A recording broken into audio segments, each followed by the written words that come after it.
পৃথিবী থেকে মনে করেন অনেক কিছু উঠে গেছে। ইসলামিক খেলাফত ছিল এক সময়, শব্দটা কি জানেন? এটা কি?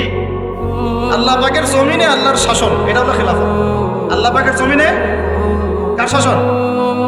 নাকি আল্লাহর জমিনে চলবে শয়তানের শাসন? কোনটা? জমিন আল্লাহর, মানুষ আল্লাহর সৃষ্টি, সমাজ আল্লাহর সৃষ্টি, শাসন চলবে আল্লাহ। সিম্পল।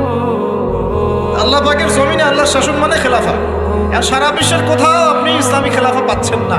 তাই বলে কি খেলাফার কনসেপ্ট উঠে গেছে? ইনশাআল্লাহ তাআলা ঈসা ইবনে মারইয়াম যখন আসবেন, আল মাহদি যখন আসবেন, আবার সারা বিশ্বে এই খেলাফত রিস্টোর করা হবে। তাহলে এটা হলো পলিটিক্যাল সুন্নাহ। এটা কি সুন্নাহ?